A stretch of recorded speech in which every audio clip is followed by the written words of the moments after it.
Napoleon is now streaming on Apple TV+. Will you join me? From acclaimed director Ridley Scott, Joaquin Phoenix, Vanessa Kirby. Enjoy the spectacle. Napoleon. Watch now on Apple TV+.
Hello, Internet! Welcome to Game Theory, where that is the last time that I'll be saying those words officially on this channel. Loyal theorists, how do you say goodbye?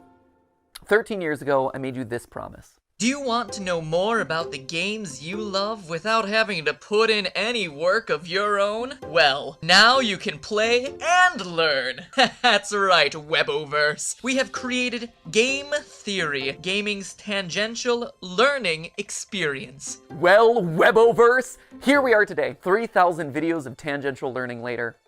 How do you sum all that up? I already got super weepy in the last one of these things, so probably shouldn't do that again. It'd be redundant and probably not great for the tech equipment. We've also spent the last 10 weeks together knowing that this day was gonna come, right? So I really feel like I've gotten my farewell tour. I've buried hatchets, I've rekindled friendships, I made sweeping videos about the state of online entertainment, fired some tanks. That was legitimately very cool. I honored my heritage. I made Disney mad at me one final time, which, you know, felt appropriate. Got some new dripping, and just in general, sped ran my way through all the things that were left in my content creator bucket list. So again, I ask, how do you say goodbye? First, it's probably most important to remind you that it's not officially goodbye, right? It's not like I'm dying or anything. It's more of a see you later. I'm still gonna be doing plenty of stuff. Like, I'm already booked to do the fashion show on Style Theory later this year. I'm still gonna be here on the couch for GT Live. In a couple weeks, I'm gonna be giving a speech over at PAX. I was recently in a kill count. Heck, I'm already slated to do the Jacksepticeye podcast, the Ludwig podcast.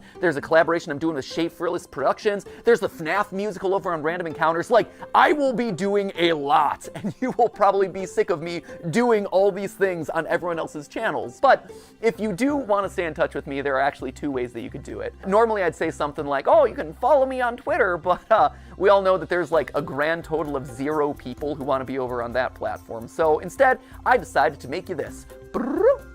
A mysterious website named where'smatpat.com. This is going to be a place that I update every once in a while when I have news about some new project that's coming up, or, you know, a mystery that you're going to have to solve by digging through the source code. Yes, it's a ripoff of scottgames.com. No, I don't feel bad about that because he stole enough of my ideas over the years. He kind of owes me one. Editor should drop on some deal with it sunglasses in this moment. Yeah, that's a good one. Once you're there, make sure you sign up via email. Don't worry, I'm not going to be spamming you with updates or anything. It'll be more like a MatPat newsletter, or maybe a Christmas card that you get every once in a while with a funny update, or maybe we could chat about a favorite movie or something. I'll send over the occasional video that I'm just inspired to make. Who knows? Basically, this is just meant to be a way to let you all know what I'm up to directly in a way that isn't going to be subject to filtering algorithms, you know? And to kick things off this week, I'll be selecting 100 random emails that sign up to get personalized letters. And from that point forward, once or twice a week, I'll continue pulling a handful of emails to send personal notes to. It'll be a fun way to stay in touch. Long story short, make sure you bookmark it since you never know what might happen over there. But, all right, enough stalling. Back to the question at hand. How do you say goodbye? Well, I think you honestly have to end it all where it began. This title, A Game Theory. about game theory. Did you know that game theory isn't just a nerdy YouTube show? It's also a nerdy economics concept. If that's news to you, I honestly can't blame you. At this point, we've created enough confusion online that apparently we've merited our own disambiguation tag on Wikipedia for game theory searches. In all seriousness, for the first 5 years of the show, I received so many tweets from people who are mid-year in their economics courses, screenshotting their textbooks, freaking out when they got to the episode on game. It's not an episode, it's a chapter. When they got to the chapter on game theory, being like, oh my gosh, dude, did you know that you were in this thing? And yeah, we definitely did. The pun, believe it or not, was intentional. In fact, Steph and I knew from the very beginning that it was likely that the final episode of Game Theory was going to be about game theory. Why? Well, because game theory, it's everywhere. You can't escape it. If you've ever seen the movie Love Actually, there's actually this opening monologue in it that goes a little something like this. We live in a world of hatred and greed, but I don't see that. Seems to me that love is everywhere. If you look for it, you'll find that love actually is all around. Now you just got to replace the word love with game theory, and you basically got it. We live in a world of hatred and greed, but I don't see that. Seems to me that game theory is everywhere. If you look for it, you'll find that game theory actually is all around. Who would have suspected that English acting megastar and recent Oompa Loompa Hugh Grant would be making a guest appearance in my final episode? Truly, we have spared no expense for this one. And not only is game theory just everywhere, it also holds the secret to winning everything forever. Yeah, I know, right? That is a huge claim to make. Clearly, I was saving all my biggest secrets for the grand finale. So, you know what? Let's not beat around the bush anymore, my friends. Let's make you masters of the universe and reveal how, whether you like it or not, you all are theorists for life. Come on, this way. Yeah, we're moving off the couch this time. That's how you know it's a big deal. Let's go. At its core, game theory is the science of strategy. So we gamers, we understand strategy, but what exactly is game theory specifically? Well, to understand that, you have to go back to the original game theorist, not me, this guy right here. He might not have himself the red leather jackets or the cool diamond play buttons, but I'll tell you what he does have. A crater on the moon named after himself, so I'll let you decide who has the bigger flex there. This guy right here, he is mathematician John von Neumann, and he was everywhere back in the day. And I do mean everywhere. Like, this guy was a key player in the invention of the digital computer, he helped with the discovery of the structure of DNA, even the creation of key components for Oppenheimer's Manhattan Project. You know, the Christopher Nolan movie where big things go big booms. But perhaps his biggest claim to fame was game theory. The idea that in any situation where there are two or more people, or players in this case, you can model out a game that'll help you find the best outcome. Have you ever played rock, paper, scissors and thrown out rock as the first hand because you know statistically most people choose their first move to be scissors? Or maybe you picked paper because the last 3 moves have been rock and they're obviously going to be throwing rock again. Well, congratulations, that is game theory in action. And he got a Medal of Freedom for that. So it just goes to show, don't let your dreams just be dreams, kids. Sometimes getting an honorary medal is a lot easier than you think. In short, game theory is the study of strategic choice. It's math that tells you what people are gonna do and who's gonna win the game. Probably the most famous example of a game theory scenario is the prisoner's dilemma, where 2 accomplices have just committed a crime and they're both given the chance to narc on the other one. If they both deny the crime, well, they both get a short prison sentence. If one of them denies the crime and the other rats him out, the narc walks free while his buddy is stuck in prison for a long time. And if they both confess, they both get a medium sentence. We can model the possible outcomes here in a nice, neat, mathy looking square. And while technically the best outcome for both of them would be to trust each other and not confess, they're criminals, and they don't know each other that well. And because they don't trust each other, by the math, both of them narc on each other, and as a result, get a medium amount of prison time. Or if that all's too complicated and hypothetical, over in England, they turn the whole thing into a game show where they say the word balls an uncomfortable amount of times. Welcome to Golden Balls. Golden Balls. Balls of riches, 12 balls. My balls are all golden. 100 golden balls, and they're all bursting with money. Killer balls. Balls. Balls. Balls. Balls. Now, why am I bringing all this up? Well, game theory is more than just wads of cash jammed into a bunch of balls. Someone should tell Mr. Beast that I just discovered his next video idea. No, it has very real consequences for the world. Back when the US and USSR were on the brink of atomic annihilation, the principles of game theory helped both sides reach an agreement to slowly disarm their nuclear arsenals. If you want to know more about that story, Veritasium's recent video on game theory does a great job telling it. And honestly, I can't really improve on it. So thanks for doing all the research for my final episode there, Derek.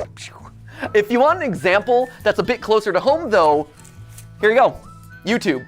It's got it. See, YouTube as a platform is just a bunch of zeros and ones, right? But YouTube as a community, it's a network of people constantly trying to make strategic decisions. Creators are players who are more or less rational people making videos that'll get you to watch and like and comment and subscribe. You, the viewer, you're also a player in this. You're on a strategic mission to win the experience by finding the thing that's most satisfying to watch. And the people who run, or at least have run YouTube in the past, shout out to Todd, Jake, Neil, Ernest, Meg, Ariel, Susan, David, Fede, Vader, Stephanie, and Kim, they're all in a strategic game to keep the creators and viewers happy, while also figuring out the best possible outcome for YouTube as a company by appeasing all the advertisers and shareholders. It is seriously a complex strategic arena. And that's how you get decisions like use bright green text because it's more likely to stand out in a sea of dark gaming thumbnails and more likely to get clicks. Launch shorts as a means to counterattack against TikTok. Do a video on something that's not trending so you can stand out from the pack. Or maybe you lean in so you're suggested against the algorithm. Every video you watch, everything that you click on, it's the product of creators using game theory. Slap a big old game theory colon in front of every title and slam some clickbait green text on every thumbnail. All those hundreds of millions of subscribers to Jimmy and Ryan Trahan and Cocomelon, I like to think that they're all secretly ours. Where's our 200 million subscriber play button there, YouTube? In the end, it's all game theory. Speaking of, and this is just an aside that I learned about earlier this week, apparently there's a Chrome extension that allows you to do exactly what I just described. It, quote unquote, MatPatifies your YouTube feed by putting green text on like every thumbnail. Just saying, we have reached the peak of human achievements. I, for one, really like this one, where it's Link and saying mommy's hungry. That's just traumatic on a whole nother level. Or there was one that I saw circulating online, Ryan Gosling doing a puppy interview, and the title is Birth of a Killer. There was another one that showed up on the subreddit, Afton's Final Death Smash? I gotta say, I am proud of the mark that I will leave on this platform. But so what, right? YouTube is game theory, sure, that's great, it's interesting, but why does it matter to you, right? Why am I spending so much time talking about all of this in my final episode? Well, because like I said, game theory can help in every strategic interaction that you have. And it's produced a literal strategy guide on the best way to live out your life, tried and tested by all our grandfather theorists. But to truly understand that, we have to go back to where it all began, a glorified PowerPoint presentation. Weboverse, allow me to introduce you to, lights please, the trust game. I love this. We started as glorified PowerPoint slides and we're ending as glorified PowerPoint slides. Here's the TLDR of this one. The trust game was originally just named the Computer Tournament by a guy named Robert Axelrod, clearly not the most creative with his titling conventions. Basically, this was the prisoner's dilemma or the golden balls thing, except here, there was one crucial difference. They're not just playing the game once, they are literally playing it hundreds of times, repeating it over and over again to see what strategies end up winning the most across a longer period. This then gives us a model that's shockingly closer to real life, because here, most of the time, you're not just thinking about what you have to do to win a single game, you have to actually think about the consequences of your actions. The more people think about the future, the more they're willing to cooperate because they don't want to screw themselves over down the road, you know? Again, for details on that experiment, check out Derek Veritasium's video where he talks about all of that, including having an interview with the game's creator. It's a very cool video.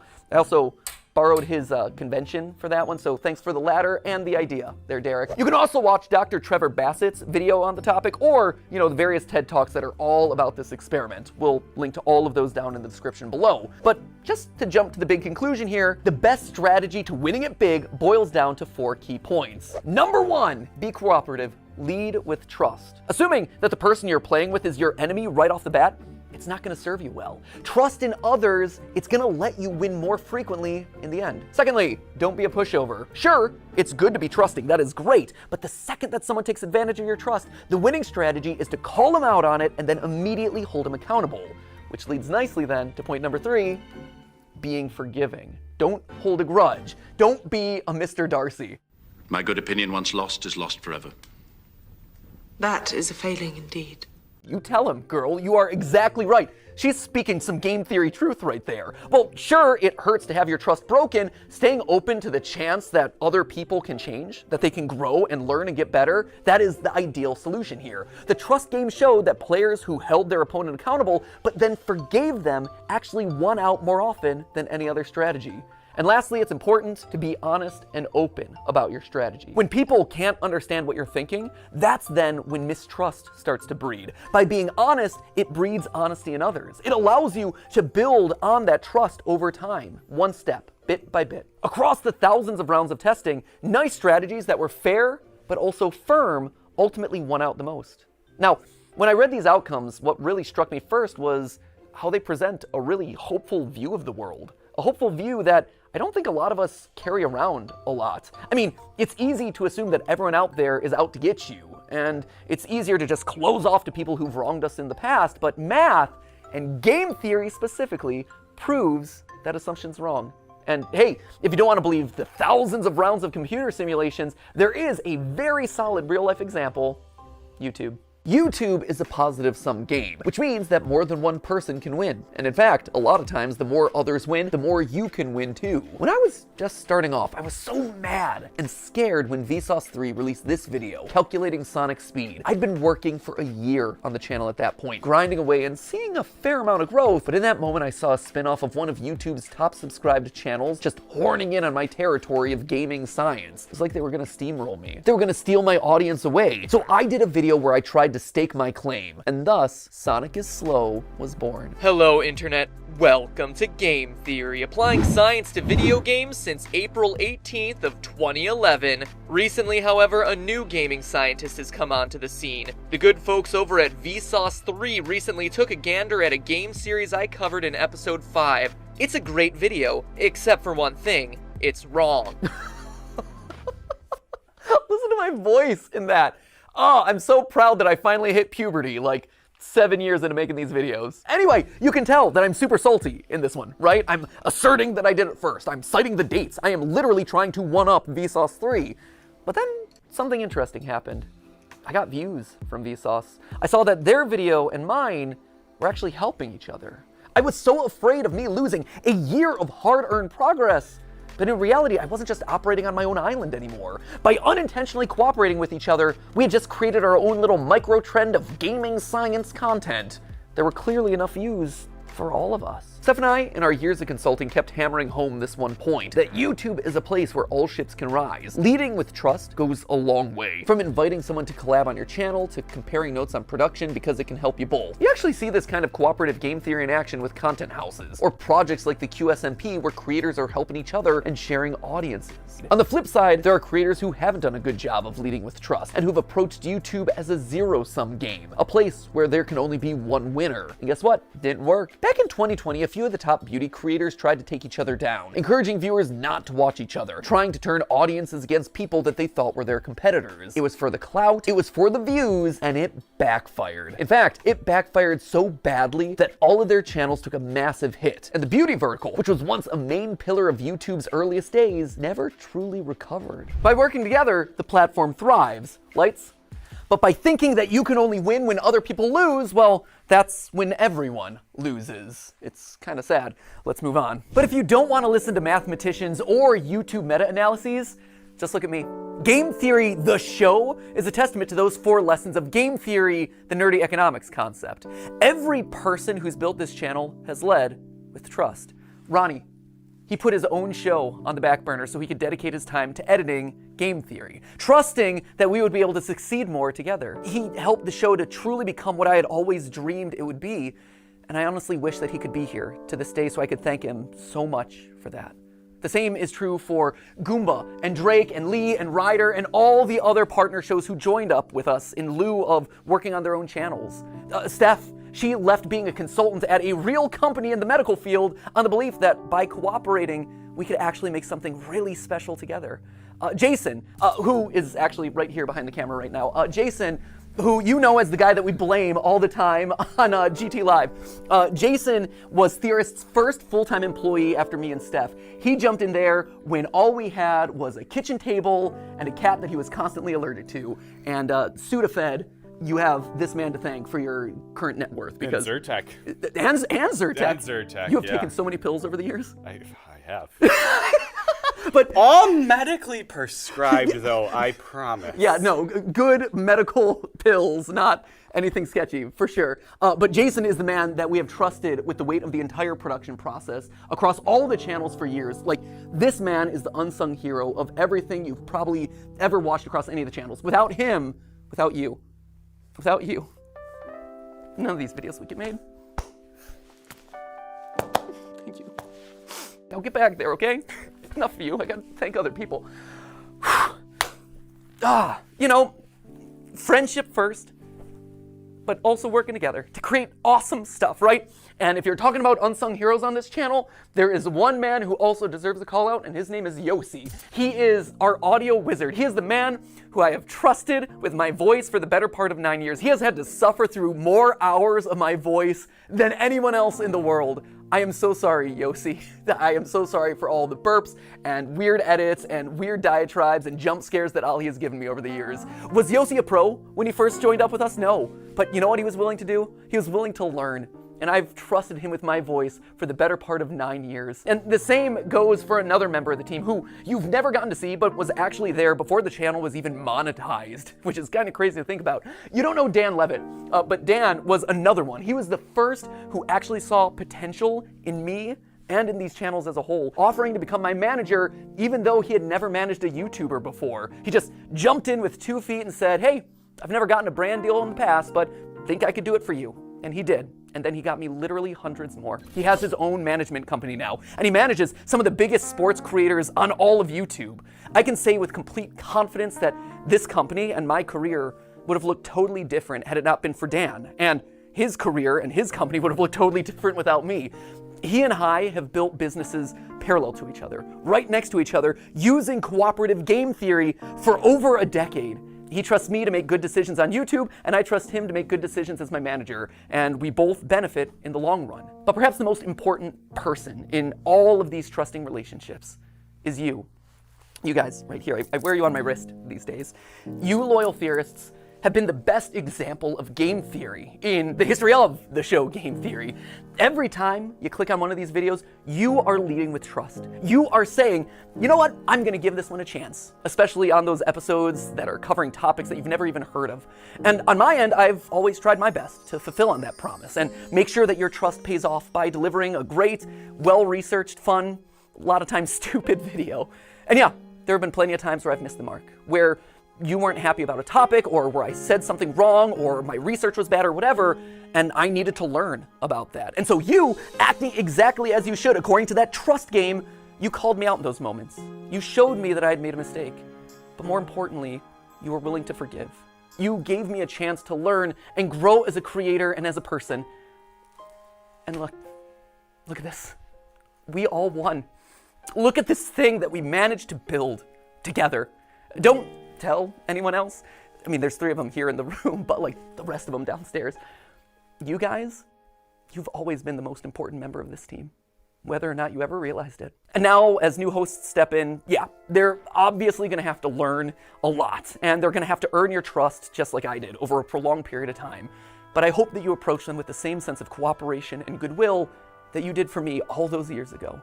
So, while I might be leaving as host of this show, Game Theory, it'll never leave. It'll never leave me, and it'll never leave you.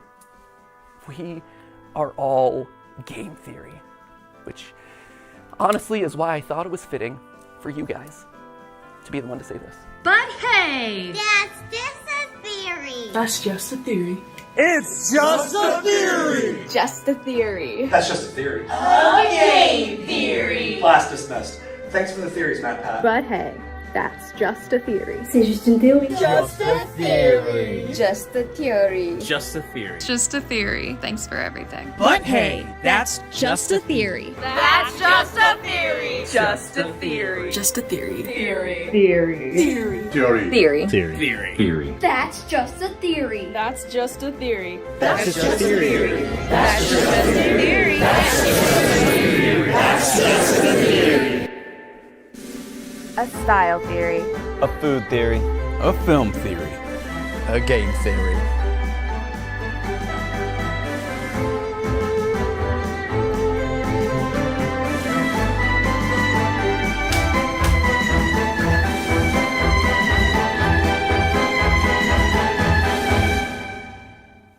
Thanks for watching. Oh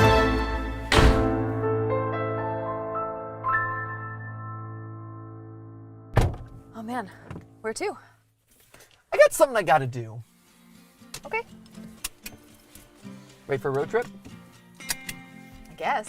Let's go. In every level you beat, and each boss battle defeat, with each achievement your view becomes a bit more complete.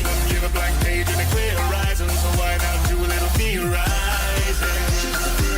I think it's time we did a little theorizing. Okay, theorizing, yeah. Okay, theorizing. That's just a theory.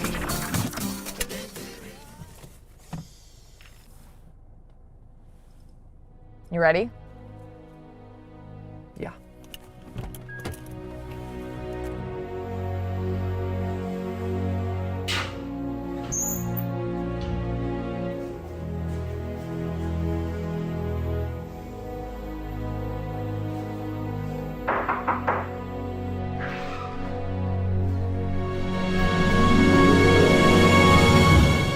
I've been expecting you. Come, we have much to discuss.